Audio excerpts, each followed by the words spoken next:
Good morning students. जैसे कि अभी तक आप पढ़ रहे थे, आपने क्या पढ़ा था? हम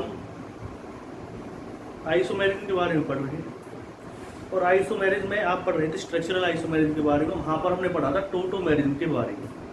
तो टोटोमेरिज्म के बारे में पढ़ने के बाद अब जो हमें पढ़ना है एक्चुअल में, वो पढ़ना है टोटोमेरिज्म में। मैंने बताया था कि दो तरह के कंटेंट होते हैं उसमें, एक इनॉल होता है और एक कौन सा होता है, कीटो कंटेंट होता है।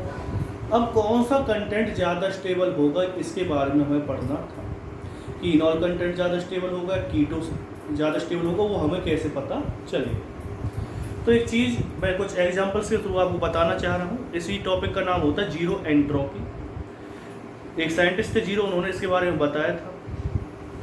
जेरो एंट्रोपी कह सकते हो आप इसे।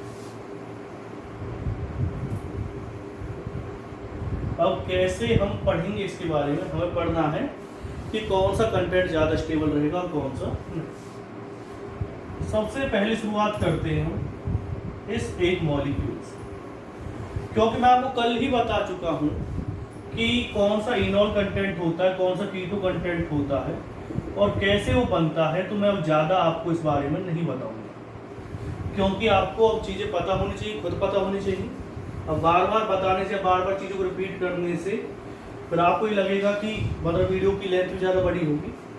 तो इसलिए अगर हम इस कंपाउंड की बात करते हैं, कंपाउंड आपको दे रखा है, इस कंपाउंड हमें देखना है ये कौन सा कंटेंट हो गया है, कीटो, ये कौन सा कंटेंट हो गया, इनॉल। तो अब हमें देखना है कि इनॉल कंटेंट ज़्यादा स्टेबल रहेगा या कीटो। इसका नाम क्या, एसीटोन है।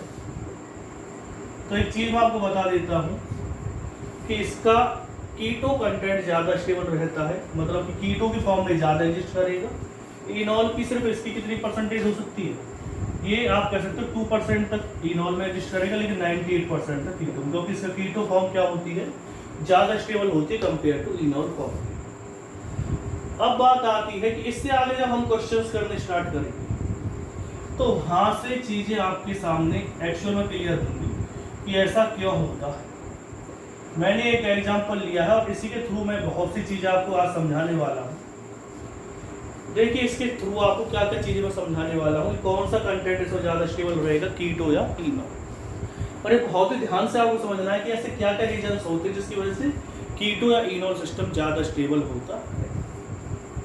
तो देखिए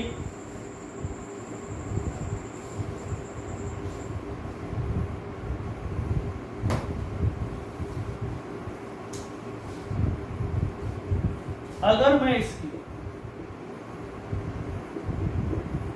टोटोमेरिज्म करता हूं, समझना, तो हमारे सामने दो कंडीशन है।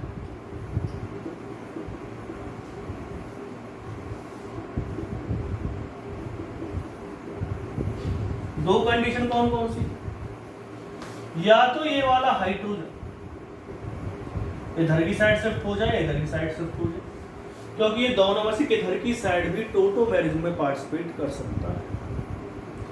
लेकिन मेरे कहने का मतलब जो था इसमें एक्चुअल में वो ये था कि इधर की साइड शिफ्ट हो रहा है, इधर की साइड शिफ्ट हो रहा है, तो आप कहेंगे सर इधर की साइड शिफ्ट कर सकते हैं, तो आपने इधर की साइड ही क्यों नहीं किया सर, तो आप इधर की साइड भी कर सकते थे। दोनों में से किधर की साइड भी आप शिफ्ट करते थे, दोनों में एक तरह का ही कंडीशंस आती। ठीक, आपने कि चलो सर हम बात मान लिया आपकी, लेकिन अगर मैं एक कंडीशन बता देता हूँ, फिर आपको बता देता हूँ, ये बॉन्ड टूटेगा, इस पर पॉजिटिव चार्ज आता है। इसे बताने के लिए ये आपको लिखना नहीं, यहाँ पे नेगेटिव चार्ज आएगा, यहाँ पे कैसे चार्ज आएगा, पॉजिटिव, यहाँ पे कैसे चार्ज आएगा, नेगेटिव। आप अपने आप पॉजिटिव नेगेटिव का बॉन्ड बना लेगा। ये वाला बॉन्ड टूटेगा तो पॉजिटिव के साथ अटैच हो जाएगा, नेगेटिव के साथ अटैच हो जाएगा। ठीक है, या आप ये सोच रहे हो मैंने तो उसमें क्या कर दिया, इसे इस तरह से कर दिया, यहाँ पॉजिटिव लिखते यहाँ पे करेंगे। ये सिर्फ फिर मैं बता रहा हूँ, फिर आपके एक पॉइंट मैं क्लियर करना चाह रहा हूँ कि सिर्फ बताने के लिए मैंने पॉजिटिव नेगेटिव लगाया है, एक्चुअल में होगा नहीं, सिर्फ आपको क्या है समझाने के लिए चीज़ मैंने ऐसा किया। अब बात आती है कि जब हमने देखा ये इसकी कीटो फॉर्म थी कि दोनों ही कीटोन फॉर्म में क्या वो दिख भी रही है, यहाँ पर कौन सी फॉर्म आ गई, इनॉल फॉर्म आ गई। हमने देखा कि 92% हमें इनॉल फॉर्म में मिलता है जब हम इसे हेक्सेन में डिसॉल्व करके रखते हैं। तो आप कहेंगे सर अच्छा ऐसा क्यों होता है, ये पॉइंट मैं आपके माइंड को क्लियर करने वाला। देखो इसमें पहला रीजन आता है इसका, जब आप इसकी इनॉन फॉर्म बनाते हैं तो इसमें बनती है इंट्रामोलिक्यूलर हाइड्रोजन बॉन्डिंग। कौन सी बॉन्डिंग बनती है? Intramolecular hydrogen bonding. अब ये इंट्रामोलिक्यूलर हाइड्रोजन बॉन्डिंग एक्चुअल में है क्या? क्योंकि आपके लिए तो एक अलग तरह का वर्ड हो गया ना, तो मैं एक चीज बता देता हूं कि इंट्रामोलिक्यूलर जो हाइड्रोजन बॉन्डिंग है ये तब होती है जब आपके पास 3 ये एलिमेंट दे रखे, फ्लोरीन, ऑक्सीजन, नाइट्रोजन, और इनके साथ क्या अटैच दे रखा हो आपको? हाइड्रोजन। इनके साथ क्या दे रखा हो आपको? हाइड्रोजन अटैच हो रहा, जैसे कि ये O और H है, ऑक्सीजन के साथ क्या अटैच है? Hydrogen attach. तो होगा क्या इनके बीच में, मतलब कि तो फ्लोरीन, ऑक्सीजन और नाइट्रोजन होने जरूरी, इन तीनों में से कोई हो। फिर होता क्या है कि जैसे इस तरह की बॉन्डिंग होगी तो इसके साथ तो हाइड्रोजन अटैच है, यहां पर क्या अटैच है? ऑक्सीजन। तो होगा क्या कि हाइड्रोजन बीच में रहेगा 2 इलेक्ट्रोनेगेटिव एटम के बीच में। हाइड्रोजन 2 इलेक्ट्रोनेगेटिव एटम के बीच में रहेगा। फिर मैं आपको बता देता हूं इंट्रामोलिक्यूलर हाइड्रोजन बॉन्डिंग के लिए 2 कंडीशन सबसे ज्यादा जरूरी हैं। कौन कौन सी कंडीशन ज्यादा जरूरी है? इन तीनों में से कोई भी इलेक्ट्रोनेगेटिव एटम होना जरूरी है। दूसरा क्या होना जरूरी है? हाइड्रोजन। तो जब हाइड्रोजन बीच में रहेगा 2 इलेक्ट्रोनेगेटिव एटम की, तो इस तरह की जो बॉन्डिंग होती है उसे क्या कहते हैं? Hydrogen bonding. इसे 3 से आप रिप्रेजेंट करते हैं। हाइड्रोजन बॉन्डिंग की वजह से कोई मॉलिक्यूल, जैसे पहले बॉन्डिंग क्या थी? वीक बॉन्डिंग थी, और अब हाइड्रोजन बॉन्डिंग हो गई, तो हाइड्रोजन बॉन्डिंग की वजह से क्या हो जाएगा? स्टेबल हो जाएगा। इसकी स्टेबिलिटी क्या हो जाएगी? इंक्रीज हो जाएगी। जब इसकी स्टेबिलिटी क्या हुई? इंक्रीज हो गई, तो ये किस फॉर्म में रहना पसंद करेगा? इनॉर्गेनिक। अब बात आती है, क्या ऐसा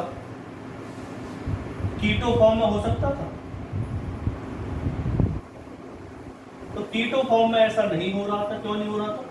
क्योंकि यहाँ पर ऑक्सीजन और ऑक्सीजन में हाइड्रोजन है ही नहीं, तो इसमें हाइड्रोजन बॉन्डिंग नहीं है। वहाँ पे हाइड्रोजन बॉन्डिंग है, यहाँ पे हाइड्रोजन बॉन्डिंग नहीं। ये चीज जब आपके माइंड में क्लियर हो चुकी है तो इसे नोट डाउन कीजिए। तो पहला रीजन क्या है? Due to the intramolecular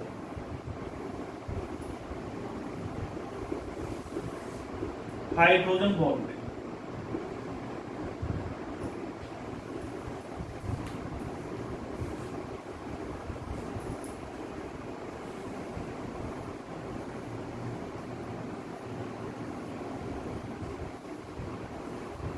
intra का मतलब होता है विद इन दी मॉलिक्यूल, यानी एक ही मॉलिक्यूल के अंदर। उसे क्या कहेंगे आप? Intramolecular hydrogen bonding.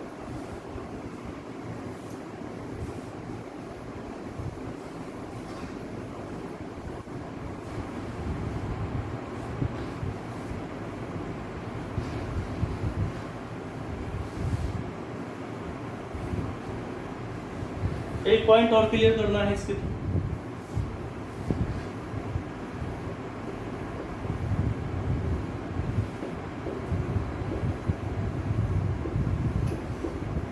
ये कौन सी फॉर्म थी? कीटो। दूसरा पॉइंट कौन सा क्लियर करना है हमें इसके थ्रू? तो दूसरा पॉइंट देखिए आप, एक तो इंट्रामोलिक्यूलर हाइड्रोजन बॉन्डिंग की वजह से स्टेबल हो रहा है। एक चीज और समझाने चाह रहा हूं आपको, कंजुगेशन। कंजुगेशन मतलब क्या होता है? Regular delocalisation of electron. ठीक है, तो रेगुलर डीलोकेलाइजेशन ऑफ इलेक्ट्रॉन किस तरह से होगा? कंजुगेशन की वजह से क्या होती है? स्टेबिलिटी इंक्रीज होती है। अगर कंजुगेशन बढ़ेगा तो स्टेबिलिटी क्या होगी? इंक्रीज होगी। अब मैंने कीटो के केस में एक चीज देखनी चाहिए। मैं कीटो के केस में क्या हो रहा था? यहां पर हाइड्रोजन दे रखी थी, समझना क्या दे रखी थी? हाइड्रोजन। लेकिन इसमें डीलोकेलाइजेशन नहीं होगा। तो आप कहेंगे क्यों नहीं हो सकता था डीलोकेलाइजेशन? क्योंकि डीलोकेलाइजेशन या जो रेजोनेंस है वो रेजोनेंस आपका तभी पॉसिबल होता है जब आप एटम की पोजीशन चेंज नहीं करते। फिर ध्यान से बता रहा हूँ मैं, अगर आपने इस हाइड्रोजन को यहाँ से यहाँ पे पहुँचाया, इधर से हाइड्रोजन हुआ रिमूव और इस ऑक्सीजन के पास गया, तो इसे आप रेजोनेंस नहीं कह सकते। क्यों नहीं कह सकते resonance?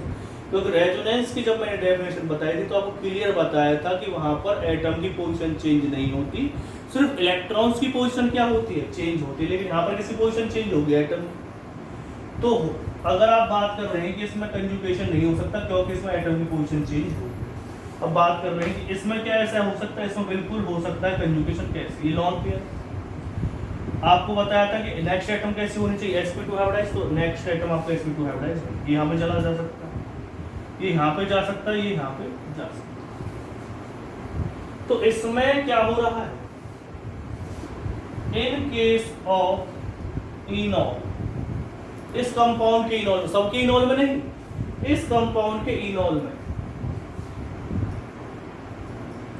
In case of enol conjugation takes place. Conjugation मतलब क्या होता है कि रेगुलर डीलोकेलाइजेशन होना, मतलब कि ये इलेक्ट्रॉन यहां से कहां पे पहुंच जाएंगे, ऑक्सीजन के पास। इतनी दूर तक डीलोकेलाइजेशन हुआ। कितने एटम आए, 1 2 3 4 5, यानी 5 एटम्स आपने यूज किए। इसमें कंजुगेशन नहीं हो रहा। आपका टेक्निक क्यों नहीं हो रहा? क्योंकि कंजुगेशन में एक कंडीशन होती है कि इलेक्ट्रॉन की पोजीशन चेंज होगी, ना कि एटम। तो आप देखेंगे यहाँ से लॉन पेयर ही इस ऑक्सीजन के पास जाएंगे और कोई चीज कंजुगेशन में नहीं जा रही। तो इसका मतलब पता चल गया, in case of enol conjugation takes place but not in keto. Keto में कोई कंजुगेशन नहीं हुआ, लेकिन इनॉल में कंजुगेशन हुआ है।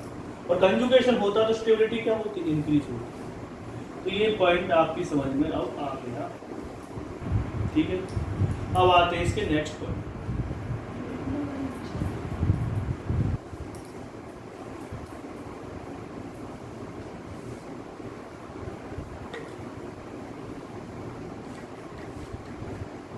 आपको मैं 3 कंपाउंड लिख के दे रहा हूं और आपसे पूछा जाएगा कि भाई इनके अंदर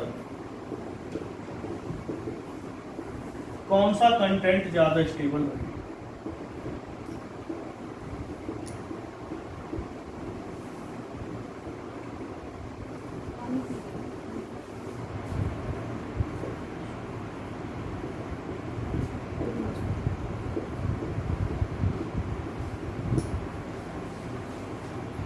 आपने 3 मॉलिक्यूल्स देखे और हमें देखना है कि इन तीनों में से किसके अंदर इनॉल कंटेंट ज्यादा रहेगा। तो इनॉल कंटेंट के लिए सबसे पहले कुछ चीज मैं आपको बता देता हूँ। पहले आपने इसकी टोटोमेरिक क्या आएगा, CH3 C double bond 2 CH2 C double bond 2 CH3। जब आपकी टोटोमेरिक मैंने आपको पहले बता दी थी कैसे होगी, CH3 C डबल बॉन्ड 2, यहाँ पे क्या आ जाएगा CH डबल बॉन्ड C, यहाँ पे क्या आ जाएगा OH CH3 हाइड्रोजन बॉन्ड। दूसरी अगर हम बात करते हैं तो मैंने आपको बताया था कितने की चांस होते हैं इसके, 92% होने की चांस होती है कि इसका कौन सा सिस्टम है, ये इसका कीटो सिस्टम है और ये कौन सा सिस्टम है, इनो। लेकिन अगर हम नेक्स्ट की बात करते हैं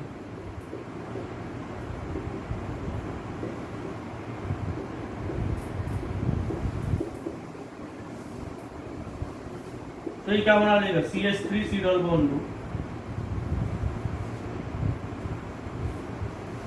यहाँ पे क्या है H,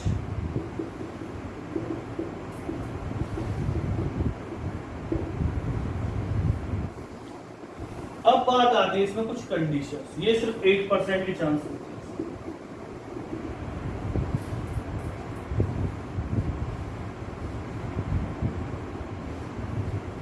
ठीक है। अब कुछ चीज समझ रहे हैं इसमें, देखो हाइड्रोजन बॉन्डिंग इसमें बन रही है, हाइड्रोजन बॉन्डिंग उसमें बन रही है। पहला पॉइंट, हाइड्रोजन बॉन्डिंग इसमें बन रही है, हाइड्रोजन बॉन्डिंग इसमें बन रही है। तो दोनों पॉइंट्स को अगर हम ध्यान से देखें तो दोनों ही इस कंडीशन को फॉलो कर रहे हैं, दोनों के अंदर क्या है, हाइड्रोजन बॉन्डिंग बनी हुई है। लेकिन नुकसान क्या है, नुकसान समझो, इन दोनों में डिफरेंस क्या है। वो 8% क्यों बन रहा है, इसका कीटो सिस्टम, कौन सा इनो। इन दोनों में डिफरेंस क्या है, यहाँ पर कीटोन और यहाँ पर कौन सा ग्रुप दे रखा, ईस्ट। ये जो डिफरेंस है, बाकी तो मॉलिक्यूल पूरा सेम। अब इस ईस्टर ने कैसे खेल बिगाड़ा वो समझ। होगा क्या कि अगर आप इसकी कंजुगेशन करते हैं, समझना, ये वाला इलेक्ट्रॉन यहाँ पे जाएगा, ये वाले इलेक्ट्रॉन डीलोकलाइज होकर यहाँ पे जाएंगे, ये वाले चले जाएंगे। यहाँ पर एक चीज होती है जिसे कहते हैं हम क्रॉस कंजुगेशन। क्रॉस कंजुगेशन मतलब क्या होता है कि एक अकेले एटम के पास दो दो इलेक्ट्रॉन या दो दो कंजुगेशन वाले ग्रुप प्रेजेंट हो। एक बात समझना, ये लॉन पेयर वहां से कंजुगेट होते होते इस ऑक्सीजन के पास आ रही है, ठीक है, लेकिन ये चाहता है कि मैं भी अपने इलेक्ट्रॉन क्या करूं, कंजुगेट करूं। तो ये भी तो कर सकता है अपने इलेक्ट्रॉन इसके पास कंजुगेट, इसके पास लॉन पेयर या sp2 हाइब्रिडाइज्ड कार्बन। अगर आपको ये बात समझ में नहीं आ रही और आप मुझसे कहें कि सर हमें ये पॉइंट समझ में नहीं आया, तो फिर आपको पहले रेजोनेंस वाला टॉपिक अच्छी तरह से आना चाहिए। रेजोनेंस के सारे वीडियो आपको अच्छी तरह से वॉच करने पड़ेंगे। जब आप उन्हें वॉच कर लेंगे तब मुझसे आप करके आप कहेंगे कि भाई सर मुझे समझ में नहीं आया, तब मैं आपको बता सकता हूँ क्लियर। लेकिन अगर आपको रेजोनेंस आती नहीं है और आप डायरेक्ट टोटोमेरिज्म में जीरो एंट्रोपी के बारे में पढ़ने लगे, तो वहाँ पर फिर आपके लिए माइंड में भी जीरो भी चीजें रहेंगी, आपको पता ही नहीं चलेगा क्या हो रहा है क्या नहीं हो रहा। तो आप रेजोनेंस वाले वीडियो पहले वॉच कर ले अच्छी तरह, तो आपको पता चलेगा कि इसमें एक्चुअली हो क्या रहा है। तो ये कंजुगेशन, ये लॉन पेयर कंजुगेट होकर के इस वाले ऑक्सीजन के पास आए और ये वाले लॉन पेयर भी कंजुगेट होकर के आए, तो इसे क्या कहते हैं हम, क्रॉस कंजुगेशन। यानी कि जब एक ही एटम के पास दो दो ग्रुप अपने इलेक्ट्रॉन डीलोकलाइज करना चाहते हैं, उसे क्या कहते हैं, क्रॉस कंजुगेशन। क्रॉस कंजुगेशन की वजह से क्या होती है, स्टेबिलिटी डिक्रीज होती है compare to regular conjugation. Regular conjugation की कंपेयर में अगर किसी में क्रॉस कंजुगेशन हो रहा है तो उसकी स्टेबिलिटी क्या रहेगी, कम रहेगी। तो एक पॉइंट आपको समझ में आ गया होगा कि देखो हाइड्रोजन बॉन्डिंग दोनों में एक जैसी थी, ये बात हमारे माइंड में क्लियर थी कि दोनों के केस में क्या थी, हाइड्रोजन बॉन्डिंग एक जैसी। लेकिन एक पॉइंट हमें नुकसान दे रहा था, वो क्या था, कंजुगेशन। इसमें कंजुगेशन रेगुलरली हो रहा है। कैसे, ये वाले लॉन पेयर यहाँ पे आ जाएंगे, ये वाले यहाँ चले जाएंगे, ये वाले, इसके साथ कोई भी कंजुगेशन करने वाला ग्रुप प्रेजेंट नहीं।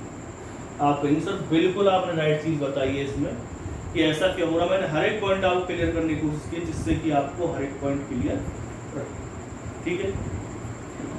अब आते हैं हम नेक्स्ट पॉइंट। ये आपने नोट डाउन कर लिया होगा, नहीं किया तो करिए जल्दी नोट डाउन, इससे आप जल्दी से नोट डाउन कर लीजिए।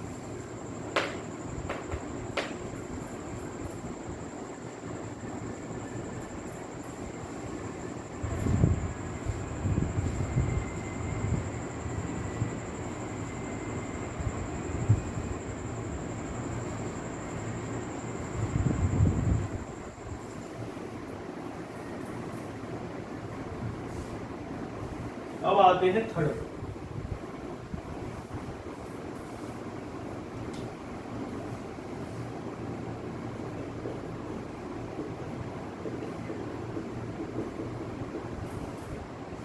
ये कौन से फॉर्म है, Q2।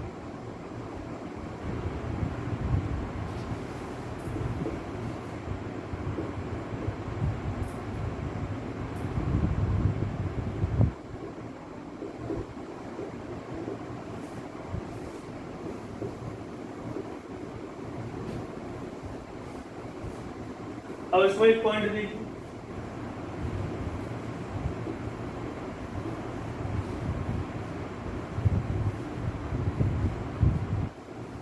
जब ये हाइड्रोजन यहां से जा रहा होगा, समझना, जब ये हाइड्रोजन यहां से जा रहा होगा तो क्या कंडीशन हमारे सामने आ रही होगी, ये वाला ग्रुप यहां पे जा रहा होगा, जैसे कि इसमें मैंने कहा भेजा, इसी तरफ भेजा, ये वाला यहाँ पे जा रहा होगा, इस वाला।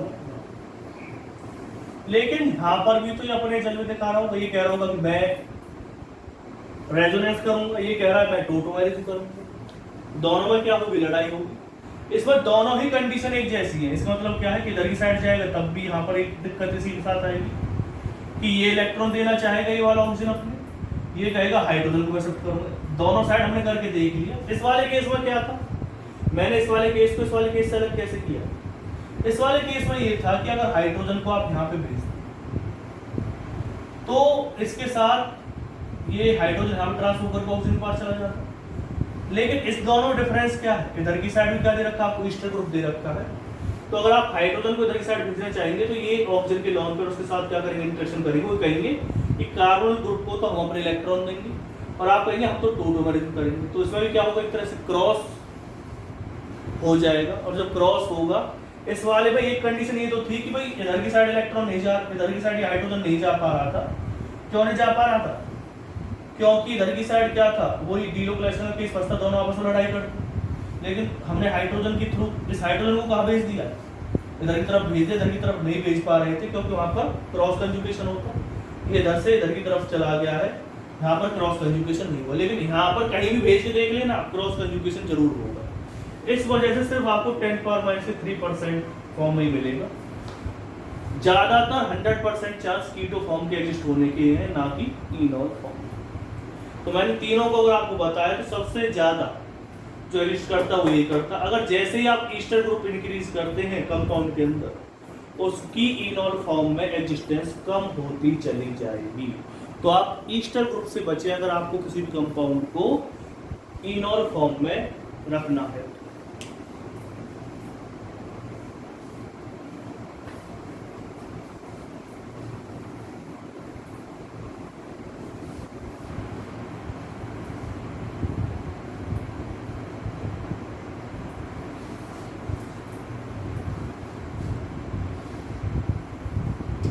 अगर एक कंपाउंड आपको इस तरह से दे रखा है,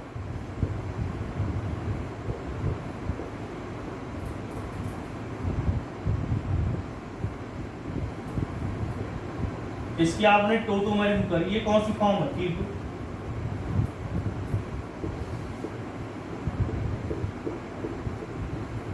ये कौन सी फॉर्म आ जाएगी, इनॉल।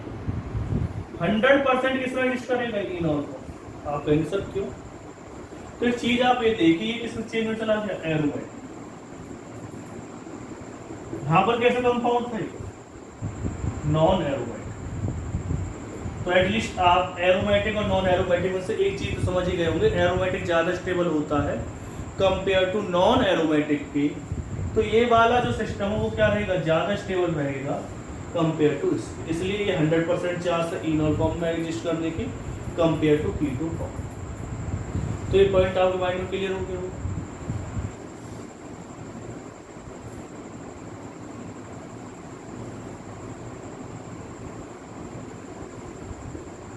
अगर इस तरह से आप कोई मॉलिक्यूल लेते हैं और आपने क्या किया, इसमें टोटोमेरिज्म करते हैं, OH आ जाएगा, यहाँ पे क्या आएगा, डबल बॉन्ड। तो इसमें भी क्या हो सकता है, एक तो हाइड्रोजन बॉन्डिंग के चांस हो सकते हैं, हाइड्रोजन बॉन्डिंग होगी। दूसरे चांस किसके हो सकते हैं, कंजुगेशन। तो आपके हिसाब से एक चीज पता चल गई हुई, कौन सा सिस्टम ज्यादा स्टेबल रहेगा, 100% चांस है किसके, इनॉल सिस्टम में एग्जिस्ट कर जाए। क्यों, क्योंकि इसमें कंजुगेशन हो सकता है इस तरह से, इसमें कंजुगेशन है नहीं है। ये बिल्कुल पहले वाले एग्जांपल की तरह है, सेकंड वाले एग्जांपल की तरह, जो सेकंड एग्जांपल मैंने आपको करवाया, बस वो ये साइक्लिक वो साइक्लिक नहीं। अब आते हैं हम इसमें एक नेक्स्ट एग्जांपल पर।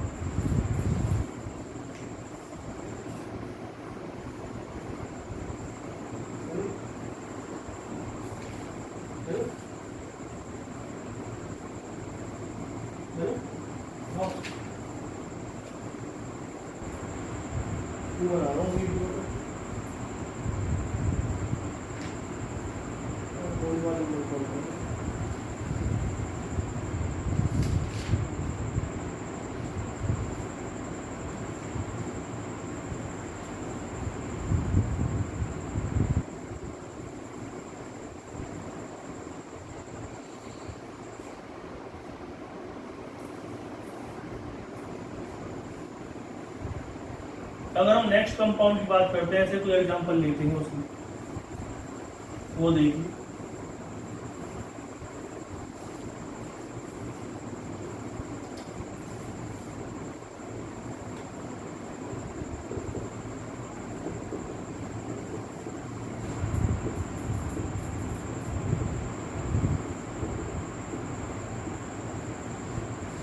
ये दे रखा है, इसमें आपको सिर्फ 10% चांस इसके रहेंगे, 90% इसमें एग्जिस्ट करेगा। कौन सी फॉर्म है?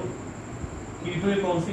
तो आप आंसर इसमें भी तो हो रहा है, कंजुगेशन तो इसमें भी हो रहा है। तो एक चीज मैं आपको बता देता हूं, इसमें क्या आ रहा है, sp2 हाइब्रिडाइज्ड कार्बन, ठीक है।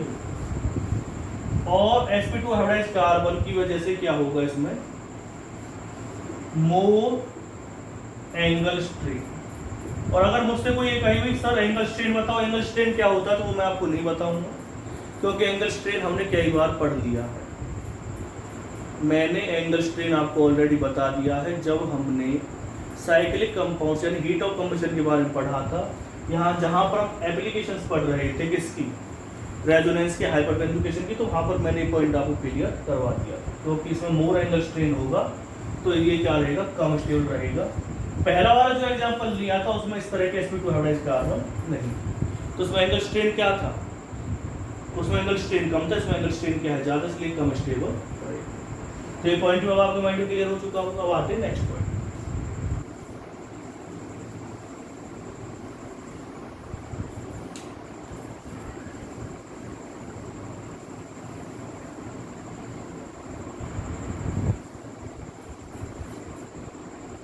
अगर आपको कोई इस तरह का कंपाउंड दे रखा है,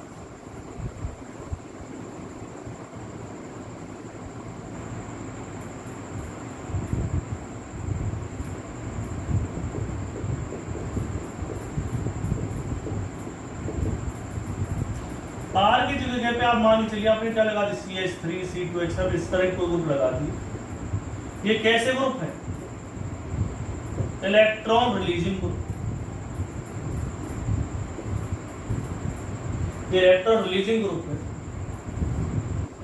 जब ये इलेक्ट्रॉन रिलीजिंग ग्रुप हुए तो यहां पर इलेक्ट्रॉन डेंसिटी क्या करेंगे, इंक्रीज द इलेक्ट्रॉन डेंसिटी। जो इलेक्ट्रॉन डेंसिटी इंक्रीज करेंगे उससे क्या होगा, more strong carbon hydrogen bond. अगर यहां पर कोई ऐसा ग्रुप लगा रहता है जो कार्बन को इलेक्ट्रॉन प्रोवाइड करवाएगा, तो इस कार्बन के पास इलेक्ट्रॉन डेंसिटी क्या हो जाएगी, इंक्रीज हो जाएगी। उसकी वजह से कार्बन हाइड्रोजन बॉन्ड क्या हो जाएगा, स्ट्रॉन्ग। अगर आपको टोटोमेरिज्म करवानी है तो इस कार्बन हाइड्रोजन बॉन्ड का ब्रेकडाउन होना जरूरी है। इस कार्बन हाइड्रोजन बॉन्ड का ब्रेकडाउन होना जरूरी है। लेकिन ब्रेकडाउन तो तभी होगा जब इन दोनों कार्बन हाइड्रोजन का बॉन्ड क्या रहेगा, वीक।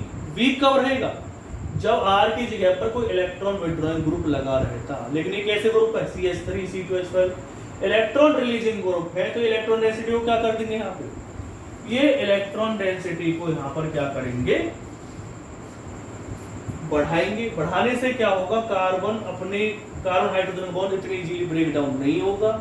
जब वो इजीली ब्रेक डाउन नहीं होगा तो उसका नुकसान क्या होगा कि इतनी जल्दी टोटोमर वो नहीं बनाएगा। यानी कौन सा फॉर्म ज्यादा स्टेबल रहेगी, कीटो कंटेंट ज्यादा बनेगा और इनोल कंटेंट क्या बनेगा, इसमें कम बनेगा। अगर आप बात करें तो सिर्फ चांस हो सकते हैं इसमें 1% ही बनने के और 99% ये किसमें एग्जिस्ट रहेगा, ये अपनी कीटो फॉर्म में एग्जिस्ट कर रहेगा। 1% किसके चांस है कि वो इनोल फॉर्म में जाए।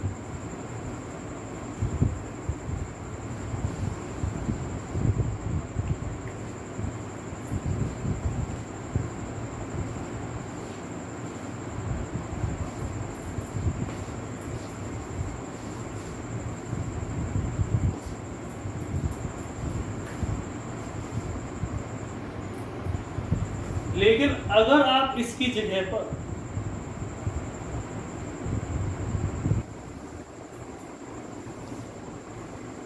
अगर ऐसा हो जाए CH3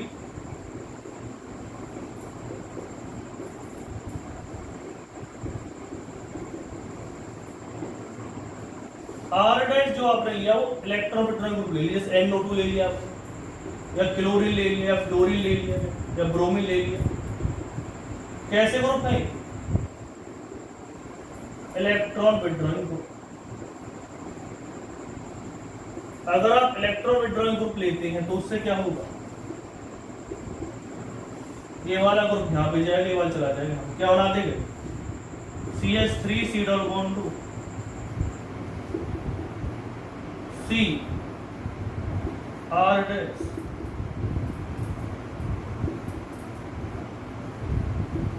फिर मैं एक चीज आपको बता देता हूं कि आप इस वाले हाइड्रोजन को इधर भी ले जा सकते हैं, इधर भी। किसी केस में इधर की साइड लेके आऊं, इधर किसी केस में इधर की साइड लेके आऊं, तो उससे कोई दिक्कत नहीं है।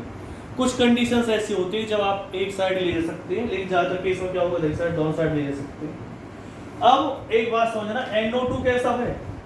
Electron withdrawing group. ये क्या करेगा? Decrease the electron density. ये इलेक्ट्रॉन डेंसिटी को क्या कर देगा? डिक्रीज कर देगा। जब इलेक्ट्रॉन डेंसिटी को डिक्रीज करेगा, कार्बन हाइड्रोजन बॉन्ड क्या हो जाएगा? Weak carbon hydrogen bond. तो वीक कार्बन हाइड्रोजन बॉन्ड की वजह से क्या होगा? अब ये जल्दी से हाइड्रोजन इस ऑक्सीजन के पास जा सकता है, या ये वाला हाइड्रोजन इस वाले ऑक्सीजन के पास जा सकता है, यानी कि ये वाला हाइड्रोजन इधर भी जा सकता है, ये वाला हाइड्रोजन इधर भी जा सकता है। तो जल्दी जा सकता है क्योंकि अब कार्बन हाइड्रोजन बॉन्ड क्या हो गया? वीक हो गया। ठीक है, तो मैंने आपको बता दिया कब। अब इसमें ज्यादा चांस किसके रहेंगे? 70% चांस इसके रहेंगे, तो सिर्फ 30% ही इसके रहेंगे। यानी कि इसका जो कीटो फॉर्म है वो ज्यादा एग्जिस्ट करेगी कंपेयर टू किसकी? सॉरी, इसकी इनॉल फॉर्म ज्यादा एग्जिस्ट करेगी कंपेयर टू कीटो के। इसकी कीटो फॉर्म ज्यादा एग्जिस्ट करेगी कंपेयर टू इनॉल की, इसकी इनॉल फॉर्म ज्यादा एग्जिस्ट करेगी। तो मैंने आपको दोनों पॉइंट बताए, इसे नोट डाउन कीजिए।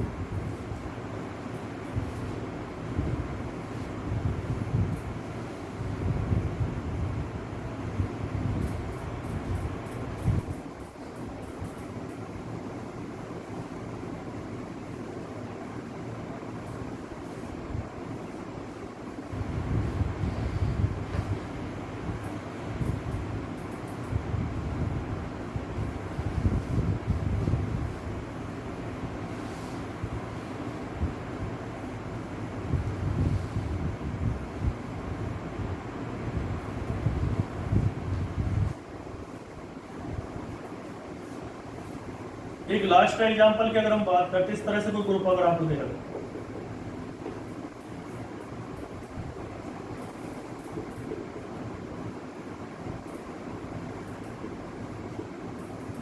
यानी दोनों साइड क्या दे रखी? बेंजीन।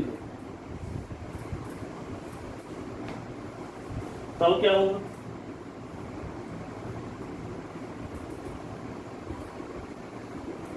इस तरह भी लिख सकते बेंजीन रिंग को।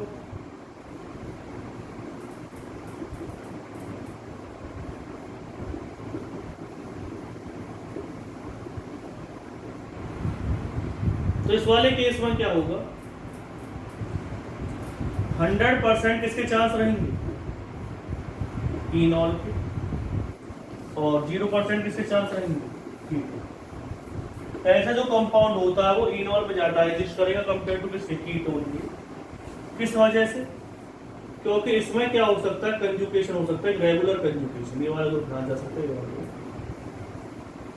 तो इसमें एक रेगुलर कंजुगेशन हो सकता है ग्रुप्स का, इस तरह जैसे मैं आपको बता रहा हूं। और एक बहुत ज्यादा मोर कंजुगेशन होगा। मोर कंजुगेशन होगा तो क्या हो जाएगी? More stability.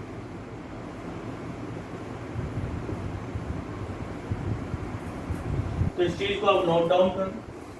तो मैंने आपको स्ट्रक्चरल आइसोमेरिज्म में ये चीजें सभी बता दी हैं कि किस तरह से इसमें कंजुगेशन हो रहा है, किस तरह से कंजुगेशन नहीं हो रहा। आप कहीं सर आप पहले हमें बता रहे थे कि भाई अगर एसिडिक और बेसिक मीडियम आप पढ़ाएंगे हमें, लेकिन वो आपने नहीं पढ़ाया, तो हमें कुछ दिक्कतें आ रही हैं। एक तो आपको मुझे बताना पड़ेगा कौन कौन सा बेस, मतलब डेफिनेशन बतानी पड़ेंगी एसिडिक और बेसिक कंडीशन की। तो हाँ, कई चीज़ें आएंगी जो अभी तक आपकी हुई नहीं, तो वहाँ पर आपको थोड़ा बहुत क्या हो सकता है? कन्फ्यूजन हो सकता है, जिसकी वजह से आपको क्या आएगी? फिर प्रॉब्लम आएगी। इसलिए मैंने आपको एसिडिक और बेसिक कैरेक्टर अभी नहीं बताया। जब हम कुछ चैप्टर्स कर लेंगे फिर मैं वहाँ पर एसिडिक और बेसिक कंडीशन आपको बताऊँगा। तो इसे आप नोट डाउन कीजिए।